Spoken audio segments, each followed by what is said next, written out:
Fidèles téléspectateurs, bonsoir et bienvenue dans ce journal. À la une. Ce mercredi 26 mars 2025, la journée des martyrs a été célébrée à Bamako sous la présidence du président Assimi Goïta. Les détails à suivre. Le Mali s'est retiré de l'Organisation internationale de la francophonie. Vous découvrirez les réactions de quelques citoyens au cours de ce journal. Et pour terminer, vous aurez également notre page internationale qui vous plonge au cœur des actualités mondiales. Je disais tantôt, Bamako a commémoré ce mercredi la journée des martyrs lors d'une cérémonie solennelle présidée par les chefs de l'État Assimi Goïta, rendant hommage aux victimes des événements tragiques du passé. Le président malien a souligné l'importance de cette date dans l'histoire du pays, rappelant la lutte du peuple pour le changement et son aspiration à une nation pacifiée, réconciliée et stable. Ensuite. Je voudrais d'abord m'incliner devant la mémoire de toutes les victimes des événements de mars 1991. Cette journée marque l'aboutissement de la lutte héroïque menée par le peuple malien pour instaurer le changement. Et si le souvenir des événements tragiques demeure toujours dans la conscience collective, il en va de même pour l'aspiration du peuple malien à vivre dans un pays pacifié, réconcilié et surtout bénéficiant d'une stabilité sociopolitique, économique et institutionnelle. Au-delà de la symbolique de cette tradition bien établie, un profond devoir de mémoire et de communion afin de saisir les défis actuels auxquels notre pays est confronté. Et comme vous l'avez si bien dit, après plus de 3 décennies, notre pays fait face à des turbulences politiques et institutionnelles. Et un certain nombre de questions méritent d'être posées, à savoir qu'est-ce qui n'a pas marché et quel modèle de gouvernance devons-nous adopter pour garantir la sécurité, la paix et le développement pour notre pays.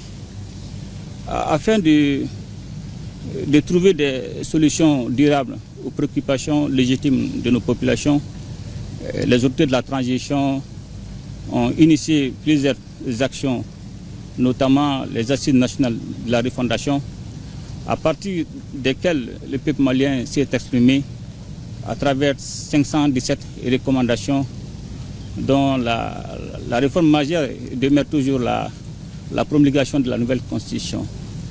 Aussi, il y a eu le dialogue intermalien avec à peu près 300 recommandations et dont l'état final recherché est la mise à disposition de la charte pour la paix et la réconciliation.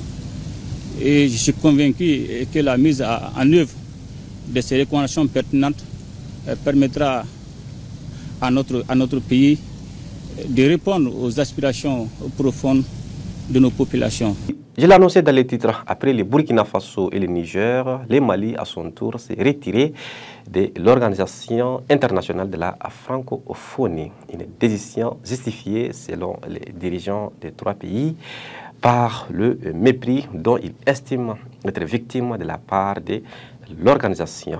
Face à cette nouvelle rupture, des citoyens réagissent et partagent leur point de vue. C'était prévisible qu'on quitte cette organisation. Compte tenu de nos relations avec la France, on n'a rien à gagner derrière ce pays. Tout ce que la France nous a donné, c'est toujours avec une contrepartie. On n'a rien bénéficié gratuitement de la France. Déjà la francophonie, même le système éducatif, l'administration, tout est lourd au Mali. C'est parce que nous avons emprunté le mauvais chemin, celui de l'homme blanc, celui de la France. Il est temps qu'on crée notre propre système, voilà, qu'on puisse sortir vraiment définitivement, être libre. Voilà, on ne peut pas continuer dans cet esclavage, cet esprit esclavagiste. Il est temps qu'on remette les pieds sur terre. Voilà, que nous assumons. Le Mali appartient aux Maliens et non aux Français. On doit vivre chez nous tel que nous sommes.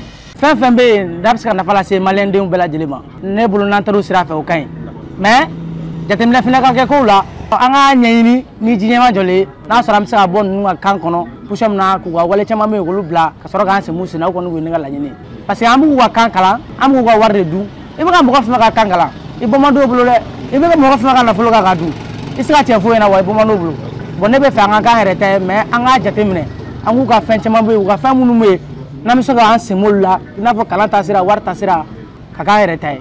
Et pour boucler ce journal, nous passons à l'actualité internationale. Djeneba Kamara pour le décryptage. Hors de nos frontières au Niger, le général Abdraman Chani a été investi président de la République du Niger pour une durée de 5 ans, conformément aux recommandations des assises nationales. La cérémonie s'est déroulée mercredi en présence d'anciens chefs d'État, du Premier ministre Lamine Zeyn, des dignitaires du Conseil national pour la sauvegarde de la patrie CNSP et émissaires de l'Alliance des États du Sahel AES, ainsi que des ambassadeurs. Partons maintenant en Namibie où les citoyens américains se rendant à Namibie auront bientôt besoin d'un visa pour rentrer dans le pays à des fins touristiques. Le gouvernement namibien a décidé d'imposer le visa pour les citoyens américains. À compter du 1er avril 2025, les citoyens américains devront se munir d'un visa pour se rendre à Namibie, a annoncé l'ambassade des États-Unis. Terminons cette actualité internationale au Nigeria où le président du Nigeria, Bola Tinubu, a salué la récente tournée effectuée par son homologue ghanéen, John Mahama, dans les 3 pays du Sahel et a souligné que ces efforts diplomatiques visent non seulement à améliorer la situation sécuritaire dans la région, mais aussi à favoriser les opportunités économiques en Afrique de l'Ouest. C'est tout pour l'actualité internationale d'aujourd'hui. Et voilà ce qui met fin à cette édition. Merci de l'avoir suivi et nous souhaitons excellente fête de Ramadan à toutes et à tous. Merci beaucoup.